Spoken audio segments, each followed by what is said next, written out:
बुधवार को तमिलनाडु में हुए हेलीकॉप्टर हादसे में शहीद हुए सीडीएस बिपिन रावत, उनकी पत्नी का आज अंतिम संस्कार किया जाएगा। एक दिन पहले ही उनका पार्थिव शरीर दिल्ली लाया गया और आज सुबह 11 बजे से 2 बजे तक उनके पार्थिव शरीर को दिल्ली में उनके कामराज मार्ग स्थित आवास पर अंतिम दर्शनों के लिए रखा जाएगा। सुबह 11 बजे से दोपहर 12:30 बजे तक आम लोग उनके अंतिम दर्शन कर पाएंगे, जबकि 12:30 बजे से 1:30 बजे के बीच सेना से जुड़े लोग बिपिन रावत, उनकी पत्नी मधुलिका को श्रद्धांजलि दे पाएंगे। इसके बाद उनके कामराज मार्ग से बरार स्क्वायर शमशान घाट तक अंतिम यात्रा निकाली जाएगी। दिल्ली पुलिस के मुताबिक कामराज मार्ग से होते हुए 3 मूर्ति, 11 मूर्ति, फिर धौलाकुआं होते हुए सीडीएस रावत की अंतिम यात्रा बरार स्क्वायर तक पहुंचेगी, जहां उनका अंतिम संस्कार किया जाएगा। तमिलनाडु में हेलीकॉप्टर हादसे के शिकार हुए सीडीएस बिपिन रावत समेत 13 शहीदों के पार्थिव शरीर एक दिन पहले देर शाम दिल्ली लाए गए। दिल्ली की पालम एयरपोर्ट पर सभी शहीदों को श्रद्धांजलि दी गई। पीएम मोदी ने खुद एयरपोर्ट पर जाकर शहीदों को श्रद्धांजलि दी। इससे पहले रक्षा मंत्री राजनाथ सिंह ने भी शहीदों के पार्थिव शरीर पर फूल चढ़ाकर श्रद्धांजलि दी। NSA Ajit Doval, army chief general Manoj Mukund Naravane भी सीडीएस रावत और दूसरे शहीदों को श्रद्धांजलि देने एयरपोर्ट पहुंचे। इस बीच वहां मौजूद शहीदों के परिवार वालों के आंसू नहीं थम रहे थे, तो नम आंखों से श्रद्धांजलि अर्पित की गई। समूचा देश शोकाकुल है, दुखी है, लेकिन दूसरी तरफ फक्र है, गर्व है ऐसे जाबाजों पर जो मातृभूमि की रक्षा करते रहे। और ऐसी दुर्घटना हुई जिसकी किसी को उम्मीद नहीं थी, किसी ने कल्पना भी नहीं की थी। सीडीएस बिपिन रावत और उनकी पत्नी समेत हेलीकॉप्टर हादसे में मारे गए सभी जवानों को श्रद्धांजलि देने पीएम नरेंद्र मोदी पालम एयरपोर्ट पहुंचे। उन्होंने नम आंखों से सबसे पहले सीडीएस बिपिन रावत को श्रद्धांजलि दी। इसके बाद उन्होंने इस हादसे में शहीद दूसरे जवानों को भी नमन किया। फिर इसके बाद पीएम इस हादसे में मारे गए जवानों के परिवार वालों से मिले, उन्हें सांत्वना दी। तो पीएम मोदी ने श्रद्धांजलि अर्पित की और एक सच्चा देशभक्त पीएम मोदी ने बिपिन रावत को बताया था, क्योंकि बिपिन रावत जो कि सीडीएस थे, देश के सेना के सबसे सर्वोच्च पद पर आसीन थे, और उनके साथ साथ 12 और सैनिक शहीद हो गए, जिनको नम आंखों से श्रद्धांजलि अर्पित की गई। तमिलनाडु से वायुसेना के एयरबेस से चला विमान शाम 7:30 बजे दिल्ली के पालम एयरपोर्ट पर पहुंच गया। हेलीकॉप्टर हादसे में शहीद हुए सभी अधिकारियों और सैनिकों के पार्थिव शरीर वायुसेना के C-130J सुपर हरक्यूलीज विमान से लाए गए और यह भारी भरकम विमान शाम 7:30 बजे दिल्ली के पालम एयरपोर्ट पर पहुंच गया। एयरपोर्ट पर पहले ही शहीदों के सम्मान के लिए सेना ने कार्यक्रम रखा था। कुछ शहीदों के परिवार भी पालम एयरपोर्ट पर पहले से उनका इंतजार कर रहे थे। तिरंगे में लिपटे शव एक एक कर विमान से उतारे जाने लगे। वायुसेना के अधिकारी छाती पर बहादुरी के मेडल और कंधों पर बहादुरी की विरासत को लेकर आगे बढ़ते रहे। सबसे पहले देश के पहले chief of defence staff general Bipin Rawat का पार्थिव शरीर विमान से उतारकर सामने रखी मेज तक पहुंचाया गया। एयरपोर्ट पर जनरल रावत और उनकी पत्नी मधुलिका रावत समेत सभी शहीदों की तस्वीरें पहले से रख दी गई थीं। सीडीएस जनरल बिपिन रावत को पूरा देश श्रद्धांजलि दे रहा है। दिल्ली में भी उनके घर के सामने लोग उनके पोस्टर लेकर पहुंचे, उन्हें याद किया। जनरल रावत फौज के सबसे बड़े अफसर तो थे ही, लोगों के बीच भी बेहद लोकप्रिय थे। और यही वजह रही कि लोगों को जब उनके पार्थिव शरीर के दिल्ली लाए जाने की जानकारी मिली तो वो पहले ही उनके घर के बाहर इकट्ठा होने लगे। जनरल रावत को श्रद्धांजलि देने के लिए ये लोग हाथों में उनकी तस्वीरों वाले पोस्टर लेकर पहुंचे। उन तस्वीरों पर फूल मालाएं भी चढ़ाई गईं। सीडीएस बिपिन रावत की हेलीकॉप्टर हादसे में मौत के बाद उनके घर के सामने लोग इकट्ठा हुए हैं, आप तस्वीरों में देख सकते हैं। इससे पहले वायुसेना और नेवी के सीनियर अधिकारी भी लगातार उनके सरकारी आवास आते जाते रहे। वहां पुलिस की तैनाती भी बढ़ा दी गई। इस बीच वायुसेना के एक हेलीकॉप्टर का हैरान करने वाला वीडियो सामने आया। वीडियो में यह हेलीकॉप्टर अचानक बादलों के बीच में जाकर ओझल होता दिखाया। दावा किया जा रहा है कि यह वीडियो वायुसेना के उसी Mi-17 V5 हेलीकॉप्टर का है जो नीलगिरी में हादसे का शिकार हुआ। और हादसे से कुछ पल पहले ही कुन्नूर पहुंचे सैलानियों ने इसे अपने फोन में रिकॉर्ड किया। वीडियो में हेलीकॉप्टर आसमान में उड़ता दिखा और फिर अचानक ओझल हो गया, जैसे किसी तस्वीर में हेलीकॉप्टर को हटाया गया हो। दावा ये किया जा रहा है कि हेलीकॉप्टर अचानक बादलों के बीच पहुंच गया। देखते ही देखते पूरा हेलीकॉप्टर ओझल हो गया। हादसे के फौरन बाद न्यूज 18 ने कुछ चश्मदीदों से बात की थी, जिसमें पता चला था कि मौसम का मिजाज ठीक नहीं था। ये भी बताया गया था कि धुंध के बीच हेलीकॉप्टर काफी नीचे उड़ान भर रहा था। நாங்கள் பர்லியரில் காலையில் குளிச்சுட்டு வெளியில் வரும்போது ஹெலிகாப்டர் அப்படியே தாழ்வான நிலைமையில் அப்படியே வந்துட்டு இருக்குங்க. மிஸ்ட்னாலையா இனி எதனாலன்னு தெரியல, ரொம்ப தாழ்வாக வந்துட்டு இருக்குது. கிட்டத்தட்ட நம்ம பூமிக்கும் அதுக்கு ஒரு 2000 அடி டிஃப்ரெண்ட் அவ்வளோதான் இருக்கும். तमिलनाडु का नीलगिरी केवल एक जिला नहीं बल्कि एक पर्वत श्रृंखला है, जिसके अजब गजब मौसम में यहाँ के पर्यटकों की खास दिलचस्पी रहती है, क्योंकि यहाँ अक्सर बादल बेहद नीचे दिखाई देते हैं। ऐसे ही मौसम होने की वजह से नीलगिरी में बड़ी संख्या में चाय के बाग भी हैं।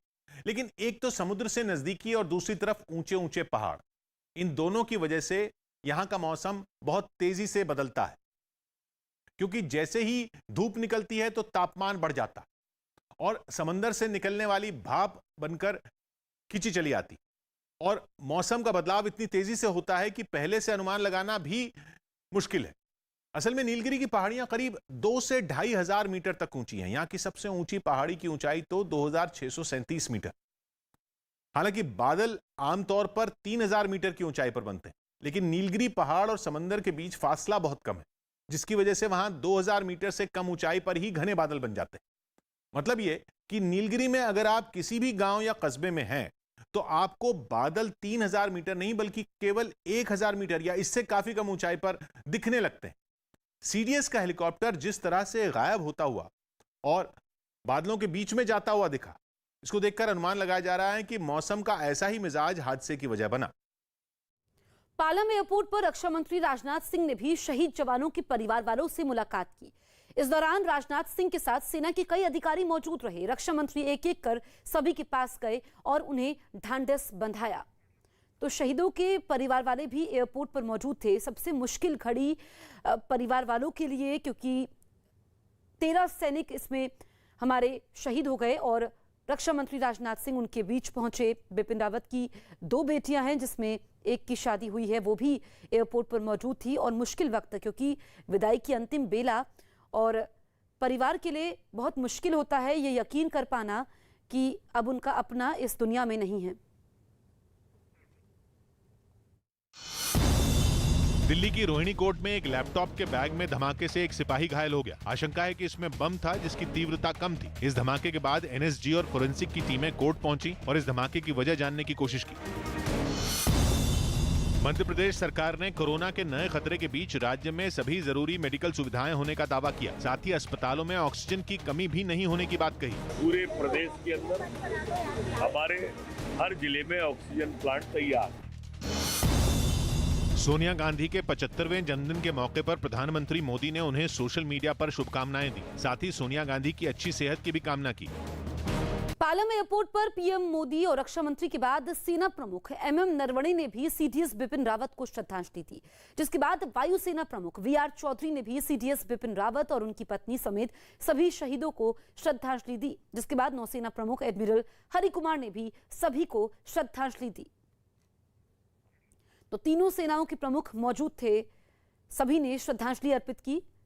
सीडीएस जनरल बिपिन रावत, जिनका हेलीकॉप्टर क्रैश होता है और उनका लेक्चर होना था, लेकिन अचानक से हेलीकॉप्टर दुर्घटनाग्रस्त होता है और कल जब उनके पार्थिव शरीर पालम एयरपोर्ट पहुंचे तो देखिए सेना प्रमुख ने नमन किया।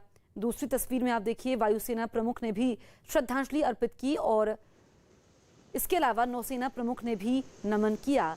तो तीनों सेनाओं के प्रमुख मौजूद थे। इसके अलावा पीएम मोदी, एनएसए अजीत डोभाल भी पालम एयरपोर्ट पर मौजूद थे। हेलीकॉप्टर हादसे की जांच कर रही टीम को कुन्नूर में ब्लैक बॉक्स मिल गया। हादसे की जांच में ब्लैक बॉक्स इसलिए अहम होगा क्योंकि इसके जरिए हेलीकॉप्टर में हुई बातचीत और पायलट के कहे हर शब्द की रिकॉर्डिंग मिल जाएगी, जिससे यह पता चल पाएगा कि जनरल रावत को ले जा रहा हेलीकॉप्टर आखिर हादसे का शिकार कैसे हो गया। हादसे वाली जगह से ब्लैक बॉक्स को सेना के अफसर पूरी हिफाजत से निकालकर गाड़ी में रखते दिखे। इसके अलावा हेलीकॉप्टर के कई उपकरण निकालकर जांच के लिए भेज दिए गए। जानकार मानते हैं कि मी-17 V5 हेलीकॉप्टर का ब्लैक बॉक्स छोटी से छोटी जानकारी भी रिकॉर्ड करता है। चीज को रिकॉर्ड करता है। इनफैक्ट इसके जो इंजन के हर एक स्टेजेस का प्रेशर, उसका टेम्परेचर तक रिकॉर्ड करता है। एक 10,000 के करीब पैरामीटर्स को रिकॉर्ड करता है, कॉकपिट वॉइस को भी। जिस जगह हेलीकॉप्टर गिरा उससे कुछ दूरी पर ही रास्ता बंद कर सेना की टीमें जांच में जुटी हैं। हम लोग इस वक्त मौजूद हैं उसी क्रैश साइट के बेहद करीब और फिलहाल जो है सबको इस जगह से ऊपर जाने से रोक दिया गया है। केवल सेना ही नहीं बल्कि तमिलनाडु पुलिस ने भी चॉपर हादसे की जांच शुरू कर दी, जिसके लिए सुलूर से कुन्नूर तक के पूरे इलाके की जांच की जा रही है। राज्य की कई सुरक्षा एजेंसियां मिलकर इस हादसे की गुत्थी को सुलझाने की कोशिश में लग गईं, जिसके लिए कुन्नूर से लेकर सुलूर तक की पहाड़ियों की वीडियो रिकॉर्डिंग कराई जा रही है। कुन्नूर में तो हादसे वाली जगह के पास ही कुछ टीमें ड्रोन से इलाके की तस्वीरें लेती दिखीं। आसमान में काफी ऊंचाई तक ड्रोन को भेजकर पूरे इलाके को खंगाला जाता रहा। छोटा सा ड्रोन है, इसने अभी फिलहाल इस पूरी जगह का एक मैपिंग किया है, एक पिक्चर्स लिए हैं, वीडियो लिए हैं और उसके बाद अब ये ड्रोन जो है यहाँ पे लैंड कर रहा है। इसके अलावा कोयम्बतूर जिले के सुलूर में भी जांच की गई। ये वही जगह है जहां से जनरल रावत के हेलीकॉप्टर ने उड़ान भरी थी। यूपी के मुख्यमंत्री योगी आदित्यनाथ आज सीडीएस बिपिन रावत को श्रद्धांजलि देने दिल्ली पहुंचेंगे। दोपहर 1 बजे के करीब योगी आदित्यनाथ का दिल्ली पहुंचने का कार्यक्रम है। खबर है कि उत्तराखंड के पूर्व मुख्यमंत्री हरीश रावत भी जनरल बिपिन रावत के अंतिम संस्कार में शामिल होंगे। तमिलनाडु के नीलगिरी में हुए हेलीकॉप्टर हादसे पर रक्षा मंत्री ने संसद में बयान दिया। संसद के दोनों सदनों में हादसे में जान गंवाने वाले 13 लोगों को श्रद्धांजलि दी गई। इस हादसे में देश के पहले सीडीएस बिपिन रावत का भी निधन हुआ उसी में, जिसके बारे में रक्षा मंत्री ने अगले दिन संसद के दोनों सदनों में बयान दिया। उन्होंने पहले लोकसभा में बयान दिया, जिसके बाद सदन में हादसे में मारे गए सभी लोगों को श्रद्धांजलि दी गई। इससे पहले रक्षा मंत्री ने बताया कि देश के पहले सीडीएस और हेलीकॉप्टर क्रैश में जान गंवाने वाले सभी लोगों का अंतिम संस्कार पूरे सैन्य सम्मान के साथ किया जाएगा। चीफ ऑफ डिफेंस स्टाफ का अंतिम संस्कार फुल मिलिट्री ऑनर्स के साथ किया जाएगा और अन्य सभी मिलिट्री पर्सनल का अंतिम संस्कार भी एप्रोप्रिएट मिलिट्री ऑनर के साथ किया जाएगा। हेलीकॉप्टर हादसे में जान गंवाने वालों को श्रद्धांजलि देने के बाद लोकसभा में प्रश्नकाल शुरू हो गया, लेकिन राज्यसभा में ऐसा नहीं हुआ। वहां रक्षा मंत्री के बयान के बाद विपक्ष ने मांग की कि इस मुद्दे पर उसके नेताओं को भी सदन में बोलने का मौका दिया जाए, लेकिन उपसभापति ने इसकी इजाजत नहीं दी, जिसके बाद विपक्ष ने सदन में हंगामा किया। राज्यसभा में हेलीकॉप्टर क्रैश में मारे गए लोगों को श्रद्धांजलि देने के बाद रक्षा मंत्री ने बयान दिया और जैसे ही वो बैठे, कांग्रेस की ओर से मल्लिकार्जुन खड़गे खड़े हुए और उन्होंने मांग की कि विपक्ष के नेताओं को भी इस मुद्दे पर 2-2 मिनट बोलने का मौका मिले, लेकिन उपसभापति ने उनकी बात बीच में ही काट दी और इससे इनकार कर दिया। एकता के साथ सभी लोग मिलके फ्लोर लीडर्स 2-2 मिनट अपनी बात हम सबने संवेदना सामूहिक व्यक्त की, हम सबने सामूहिक संवेदना व्यक्त की। ये परंपरा नहीं, जिसके बाद कांग्रेस नेता आनंद शर्मा ने भी यही मांग कर डाली। इस बीच बाकी विपक्षी पार्टियों ने भी उनकी हां में हां मिलाई, लेकिन उपसभापति नहीं माने। नेता सदन से भी आग्रह करता हूं, ये एक ऐसा राष्ट्रीय शोक का अवसर है, इसमें बाकी सब दलों के नेताओं की भी भावनाएं जुड़ी हैं। हम सबने माने आनंद जी, हम सबने सामूहिक श्रद्धांजलि व्यक्त की। ऐसा हुआ है। वहीं राज्यसभा में विपक्ष के रवैये पर बीजेपी ने उसे नसीहत दी कि वो हालात देखकर काम करे। मौके और माहौल की नजाकत समझे बिना जो लोग सियासत करते हैं वो इसी तरह से उनका सफाया होता है। विपक्ष ने पहले ही कहा था कि वो हादसे से जुड़ी शंकाओं पर सदन में सवाल पूछना चाहता है, लेकिन सदन में उसे ऐसा करने का मौका नहीं मिला। वैसे रक्षा मंत्री ने सदन में इस बारे में विस्तार से बयान दिया और हादसे से जुड़ी हर बात बताने की कोशिश की। रक्षा मंत्री ने सदन में जानकारी दी कि तमिलनाडु के नीलगिरी में हुए हेलीकॉप्टर हादसे की जांच के लिए एयर मार्शल मानवेंद्र सिंह के नेतृत्व में कमेटी का गठन किया गया। एयर मार्शल मानवेंद्र सिंह वायुसेना के ट्रेनिंग कमांडर है और खुद भी हेलीकॉप्टर के पायलट। रक्षा मंत्री ने सदन में हादसे से जुड़ी सारी बात बताई और जानकारी दी कि एक दिन पहले जनरल रावत, उनकी पत्नी समेत 14 लोगों ने सुलूर से मी-17 हेलीकॉप्टर से सुबह 11:48 पर वेलिंगटन के लिए उड़ान भरी थी। उन्हें करीब 12:15 बजे वहां पहुंचना था, लेकिन 12:08 पर हेलीकॉप्टर से संपर्क टूट गया।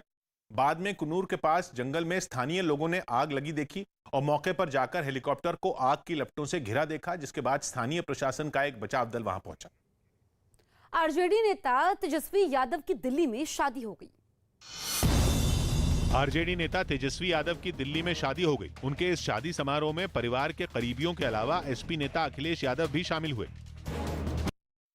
मुंबई क्राइम ब्रांच ने दूध में मिलावट करने के एक आरोपी को गिरफ्तार कर लिया। इल्जाम है कि यह आरोपी नामी कंपनियों की थैलियों से दूध निकालकर उसमें गंदा पानी मिलाकर बेचता था। यूपी के बदायूं में एक खेत से मगरमच्छ मिलने के बाद वहां किसानों में हड़कंप मच गया। इसके बाद वन विभाग की टीम ने इस मगरमच्छ को पकड़ा और फिर उसे गंगा में छोड़ दिया। पाकिस्तान में कोरोना के ओमिक्रॉन वेरिएंट का पहला मामला सामने आया। वहां के सिंध प्रांत में एक मरीज में इसके लक्षण पाए गए। तमिलनाडु के नीलगिरी में हुए हेलीकॉप्टर हादसे में मारे गए सीडीएस बिपिन रावत समेत 13 लोगों की याद में देश के कई शहरों में शोक सभाएं हुई, जिसकी एक तस्वीर राजधानी दिल्ली से सामने आई, जहां आरकेपुरम इलाके में लोग देश के पहले सीडीएस को श्रद्धांजलि देने के लिए रात में ही इकट्ठा हुए और उनकी फोटो पर फूल चढ़ाए, जबकि कुछ लोगों ने जलती हुई मोमबत्तियां उनकी तस्वीर के आगे लगाई। इस दौरान इन लोगों ने बिपिन रावत अमर रहे के नारे भी लगाए। बिपिन रावत जी अमर रहे, बिपिन रावत जी अमर रहे। इस श्रद्धांजलि सभा में आए लोगों ने देश की रक्षा के लिए किए गए उनके योगदान को याद किया। जिन्होंने इतने बड़े देश को संभाला हुआ था, तो भगवान करे भाई इनकी आत्मा को शांति दे। कमोबेश कुछ ऐसी ही तस्वीर पश्चिम बंगाल के सिलीगुड़ी से भी सामने आई। वहां एक इलाके में लोग जलती हुई मोमबत्तियां लेकर इकट्ठा हुए और सीडीएस की फोटो पर फूल चढ़ाने के बाद कुछ देर का मौन भी रखा। श्रद्धांजलि देने वालों में बच्चे भी पीछे नहीं रहे। उधर मध्य प्रदेश के खंडवा में एक हिंदूवादी संगठन से जुड़े लोगों ने दिए जलाकर हादसे में मारे गए लोगों की आत्मा की शांति के लिए प्रार्थना की। और देश के पहले chief of defence staff general Bipin Rawat के कामों को इन लोगों ने याद किया। आम लोगों के अलावा सियासी दलों ने भी कई राज्यों में श्रद्धांजलि कार्यक्रम का आयोजन किया,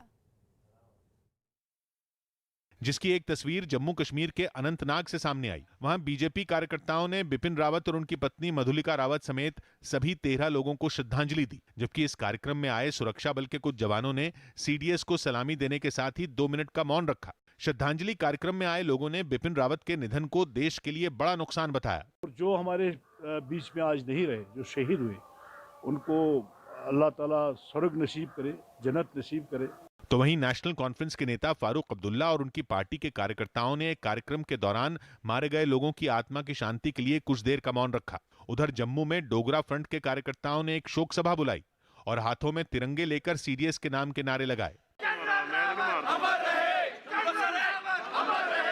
इस दौरान इस शोक सभा की अगुवाई कर रहे डोगरा फ्रंट के एक सदस्य ने जलती हुई मोमबत्तियां लेकर बिपिन रावत की फोटो की आरती उतारी। तमिलनाडु के नीलगिरी में हुए हेलीकॉप्टर हादसे में गंभीर रूप से घायल ग्रुप कैप्टन वरुण सिंह को इलाज के लिए बेंगलुरु के एयरफोर्स अस्पताल में भर्ती कराया गया। एक दिन पहले हादसे के तुरंत बाद उनको वेलिंगटन के सेना के अस्पताल में भर्ती किया गया था, लेकिन हालत बिगड़ने पर फौरन उनको एयर एम्बुलेंस से पहले बेंगलुरु लाया गया और फिर एम्बुलेंस के जरिए वरुण सिंह को एयरफोर्स के अस्पताल में शिफ्ट किया गया, जहां पहले से ही उनकी गंभीर हालत को देखते हुए अस्पताल का स्टाफ पूरी तरह मुस्तैद दिखा। और जैसे ही एम्बुलेंस अस्पताल में दाखिल हुई, वहां के कर्मचारी ग्रुप कैप्टन वरुण सिंह को हॉस्पिटल के अंदर ले गए। हालांकि उनकी हालत स्थिर बताई जा रही है, मगर इलाज में कोई देरी न हो इसके लिए जिस रास्ते से उनकी एम्बुलेंस गुजरी, वहां पर कुछ देर के लिए ट्रैफिक को रोक दिया गया। बताया गया कि शौर्य चक्र विजेता वरुण सिंह हादसे में गंभीर रूप से झुलस गए थे, जिनकी हालत पर डॉक्टर लगातार नजर बनाए हुए हैं। जबकि घायल ग्रुप कैप्टन वरुण सिंह की सलामती के लिए लोगों ने प्रार्थना शुरू कर दी। हादसे का शिकार हुए हेलीकॉप्टर को वरुण सिंह और उनके साथी पृथ्वी सिंह ही उड़ा रहे थे, जिसमें जनरल रावत और उनकी पत्नी समेत 13 लोगों का निधन हो गया। जबकि ग्रुप कैप्टन वरुण सिंह की जान तो बच गई, लेकिन उन्हें भी गंभीर चोटें आई, जिसके बाद वरुण सिंह के लिए देवरिया के उनके घर में पूजा शुरू हो गई। आसपास के लोग भी मंदिर में उनकी सलामती के लिए प्रार्थना करते नजर आए। बताया गया कि वरुण सिंह के लिए अगले कुछ घंटे काफी अहम हैं और जख्मी होने की वजह से उन्हें आईसीयू में रखा गया है। डॉक्टर बता रहे हैं कि 48 आवर क्रूशियल है और आईसीयू में है। देवरिया के उनके घर पर भी लोग उनके लिए परेशान दिखाई दिए। हर कोई सिर्फ उनकी सलामती की दुआ करता दिखा। उनके इसके लिए अच्छा होने के लिए पूजा पाठ है और भगवान से विनती कर रहे हैं। तमिलनाडु में ग्रुप कैप्टन वरुण सिंह के पड़ोसी भी उनकी बहादुरी को याद करते नजर आए। सीडीएस बिपिन रावत के निधन के बाद देश के कई हिस्सों में उन्हें श्रद्धांजलि दी गई। इसकी कुछ तस्वीर जम्मू से सामने आई। वहां सरकारी कॉलेज के छात्रों और स्कूलों में पढ़ने वाले छात्रों ने देश के महान शूरवीर को नम आंखों से अलविदा कहा, जिसके लिए सरकारी डिग्री कॉलेज के छात्र छात्राएं एक मैदान में जुटे, जहां कॉलेज के सभी एनसीसी कैडेट ने उन्हें सलामी दी। सलामी शस! इस दौरान जनरल बिपिन रावत की तस्वीर पर एक माला लगाई गई और उसके सामने मोमबत्तियां जलाई गईं। हम उनके दुख में उनकी फैमिली के साथ खड़े हैं, इंडियन आर्मी के साथ खड़े हैं। जम्मू के एक स्कूल में भी ऐसा ही मंजर दिखा, जहां स्कूल के बच्चों ने मंत्रों के जरिए श्रद्धांजलि अर्पित की। इस दौरान बच्चे हाथ में जनरल बिपिन रावत और उन जवानों की तस्वीरें पकड़े दिखे जो हेलीकॉप्टर हादसे में शहीद हो गए। पास ही एक टेबल पर श्रद्धांजलि लिखा नजर आया जिसके पास मोमबत्तियां जलाई गईं। हम यही प्रार्थना करते हैं कि उनकी आत्मा को शांति रहे और ये हमारे देश का बहुत ही बड़ा नुकसान हुआ है। स्कूल में पढ़ने वाले बच्चों ने दुख की इस घड़ी में देश के लिए दिए गए जनरल बिपिन रावत के योगदान को याद किया। उधर जम्मू के अलावा श्रीनगर में भी लोगों ने जनरल रावत को श्रद्धांजलि दी। जम्मू कश्मीर में आतंकवाद पर सबसे बड़ा प्रहार करने वाले सीडीएस बिपिन रावत को लोगों ने लाल चौक पर जुटकर नमन किया। इसके लिए लाल चौक पर जनरल रावत की एक तस्वीर रखी गई जिस पर फूलमाला लगाई गई। उनकी तस्वीर के पास तिरंगे भी लगाए गए। लोगों ने वहां मोमबत्तियां जलाई, उनकी तस्वीर पर फूल डालकर उन्हें श्रद्धा सुमन अर्पित किए। हमारा एक बहुत पुराना एक रिश्ता है। जहां तक हम बात करें कि कश्मीरियत की, उनका बड़ा कंट्रीब्यूशन है इंसानियत की और जमहूरियत की। तमिलनाडु के वेलिंगटन में सीडीएस रावत समेत 12 शहीदों को श्रद्धांजलि दी गई। सीडीएस और उनकी पत्नी का पार्थिव शरीर वेलिंगटन से दिल्ली लाया जाना था, लेकिन इससे पहले श्रद्धांजलि के लिए 12 शहीदों का शव मद्रास रेजिमेंट लाया गया, जहां फूलों से सजे ट्रक से एक एक कर शव उतारे गए और उन्हें मद्रास रेजिमेंट में अंतिम दर्शन के लिए रखा गया। जिसके बाद वहां शहीदों को श्रद्धांजलि देने वालों के आने का सिलसिला शुरू हो गया।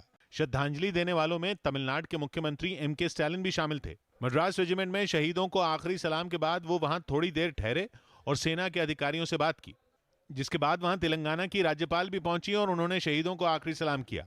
इससे पहले सीडीएस और बाकी शहीदों के पार्थिव शरीर वेलिंगटन में सेना के अस्पताल में थे, जहां से उनके पार्थिव शरीर मद्रास रेजिमेंट लाने के लिए सुबह से तैयारी शुरू हो गई और फूलों से सजा ट्रक सेना के अस्पताल पहुंचा। इस दौरान अस्पताल के बाहर कड़ी सुरक्षा नजर आई। थोड़ी ही देर बाद ट्रक शहीदों के शवों को लेकर बाहर निकला, जिसके पीछे सेना के जवान मार्च करते नजर आए। अस्पताल से यह ट्रक सीधा मद्रास रेजिमेंट पहुंचा, जहां शहीदों को श्रद्धांजलि देने के खास इंतजाम किए गए।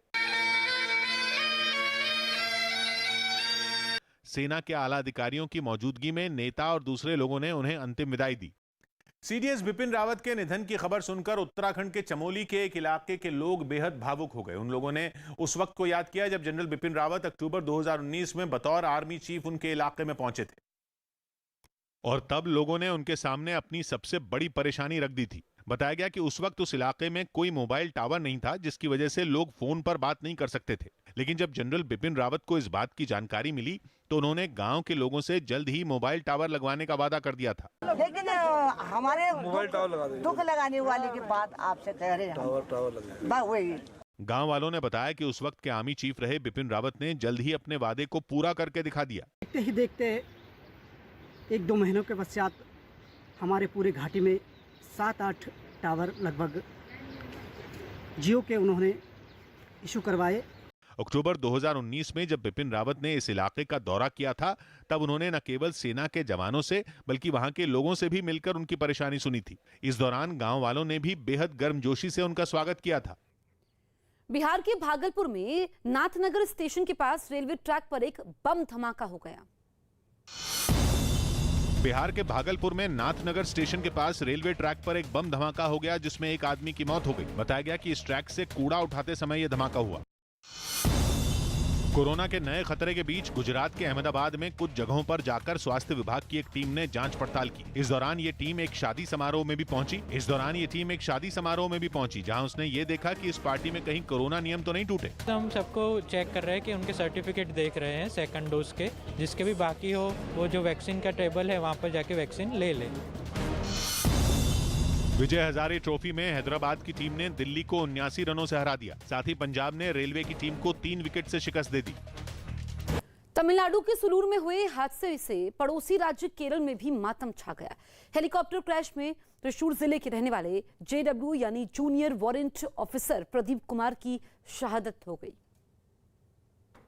जो वायुसेना में फ्लाइट गनर के पद पर तैनात थे। हादसे की खबर मिलते ही त्रिशूर में उनके घर पर लोगों की भीड़ जमा हो गई। इस दौरान वहां कुछ राजनेता भी पहुंचे जो उनके परिवार के लोगों को संबल देते नजर आए। घर वालों ने बताया कि प्रदीप कुमार कुछ दिन पहले ही घर आए थे और उन्होंने जल्द रिटायरमेंट लेकर अपने पुश्तैनी घर में वापस रहने की बात भी कही थी। हेलीकॉप्टर क्रैश में उनकी शहादत की खबर मिलने पर पूरा गाँव वहां इकट्ठा हो गया, जहाँ सबने उनकी शहादत को सलाम किया। हेलीकॉप्टर हादसे की खबर मिलते ही सारे देश के साथ राजस्थान में भी मातम छा गया। क्रैश हुए हेलीकॉप्टर में राजस्थान के भी 2 जवान मौजूद थे, जिनमें शहीद कुलदीप राव उस हेलीकॉप्टर के को पायलट थे।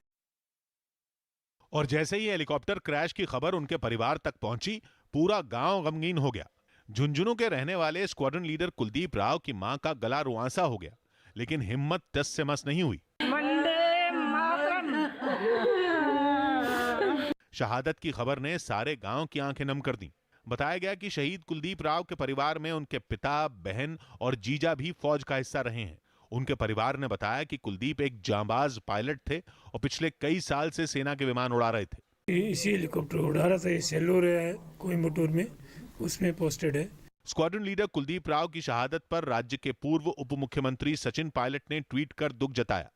वहीं दूसरी तरफ जब उनका परिवार जयपुर से झुंझुनू के लिए रवाना हुआ तो सरकार में मंत्री लालचंद कटारिया ने उन्हें ढांढस बधाया। जिस तरह का हादसा पूरी राजस्थान की आम आवाम दुखी है। राजस्थान की मिट्टी ने इस हादसे में अजमेर के लेफ्टिनेंट कर्नल हरजिंदर सिंह को भी खो दिया। अजमेर में उनके घर पर सन्नाटा पसरा नजर आया।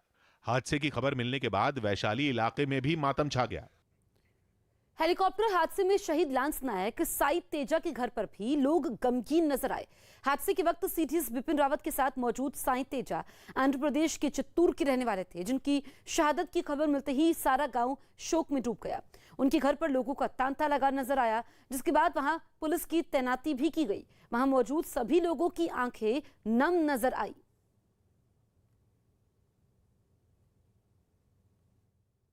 कुन्नूर हादसे में जवान जितेंद्र कुमार के शहीद होने की खबर मिलते ही मध्य प्रदेश के सीहोर के उनके गांव में शोक की लहर फैल गई।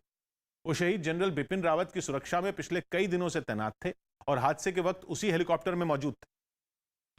जिनके शहीद होने की खबर मिलते ही उनके घर पर लोगों के पहुंचने का सिलसिला शुरू हो गया। दुख की इस घड़ी में गांव का हर आदमी शहीद जवान जितेंद्र सिंह के घर वालों के साथ खड़ा दिखाई दिया। तमिलनाडु के कुन्नूर हादसे में जनरल बीपी रावत के साथ भोपाल के पास सीहोर जिले के जो गांव है, इस गांव का छोटा सा ये जो सामने आप जो घर देख रहे हैं, इस घर का एक सपूत भी था, वो भी शहीद हुआ है। उनके घर पर इलाके के विधायक समेत आसपास के गांवों के भी कई लोग पहुंचने लगे। हालांकि इतने लोगों के साथ के बावजूद शहीद जवान के पिता कुछ भी बोल पाने की हालत में नहीं थे। क्या कहा था, कुछ बच्चे ने कहा। वहीं उनके चाचा को भी अपने भतीजे की मौत की खबर पर यकीन नहीं हो रहा था। जितेन हम सब साथ में थे, मैं उसका चाचा हूं, लेकिन हमारा व्यवहार ऐसा था दोनों के जैसे दोस्त हो। कभी ऐसा नहीं रहा कि वो चाचा भतीजे का रिश्ता रहा। बताया गया कि मध्य प्रदेश के मुख्यमंत्री शिवराज सिंह चौहान ने भी फोन कर शहीद जवान के परिवार से बात की। तमिलनाडु में हेलीकॉप्टर हादसे के शिकार हुए सीडीएस बिपिन रावत समेत 13 शहीदों के पार्थिव शरीर एक दिन पहले देर शाम दिल्ली लाए गए। दिल्ली के पालम एयरपोर्ट पर सभी शहीदों को श्रद्धांजलि दी गई। पीएम मोदी ने खुद एयरपोर्ट पर जाकर शहीदों को श्रद्धांजलि दी। इससे पहले रक्षा मंत्री राजनाथ सिंह ने भी शहीदों के पार्थिव शरीर पर फूल चढ़ाकर श्रद्धांजलि दी। एनएसए अजीत डोभाल और army chief general Manoj Mukund Naravane भी सीडीएस रावत और दूसरे शहीदों को श्रद्धांजलि देने एयरपोर्ट पहुंचे। इस बीच वहां मौजूद शहीदों के परिवार वालों के आंसू नहीं थम रहे थे। तो अलग अलग तस्वीरें आपके सामने हैं। पीएम मोदी ने श्रद्धांजलि अर्पित की और रक्षा मंत्री ने भी नमन किया। इसके अलावा army chief general Mukund Naravane भी मौजूद थे। सीडीएस बिपिन रावत और उनकी पत्नी समेत हेलीकॉप्टर हादसे में मारे गए सभी जवानों को श्रद्धांजलि देने पीएम नरेंद्र मोदी पालम एयरपोर्ट पहुंचे। उन्होंने नम आंखों से सबसे पहले सीडीएस बिपिन रावत को श्रद्धांजलि दी। इसके बाद उन्होंने इस हादसे में शहीद हुए दूसरे जवानों को भी नमन किया और फिर इसके बाद पीएम इस हादसे में मारे गए जवानों के परिवार वालों से मिले और उन्हें सांत्वना दी। तो ये 3 तस्वीरें आपके सामने हैं। पीएम मोदी वहां पर पहुंचते हैं और देखिए पीएम मोदी ने ट्वीट भी किया था जैसे ही उनको सूचना मिलती है बिपिन रावत समेत 13 लोगों के शहीद होने की। और जब कल पार्थिव शरीर इनके पालम एयरपोर्ट पहुंचे, पीएम मोदी पहुंचते हैं, श्रद्धांजलि अर्पित करते हैं, शहीद लोगों के परिवार वालों से मिलते हैं, उनको ढांढस बंधाते हैं। ये तीसरी तस्वीर में आप देखिए उनके साथ तीनों सेनाओं के प्रमुख भी मौजूद थे, एनएसए भी मौजूद थे और रक्षा मंत्री राजनाथ सिंह ने उनको रिसीव किया नम आंखों से। और सबसे मुश्किल घड़ी है ये समूचे देश के लिए। एक ब्रेक ले रहे हैं।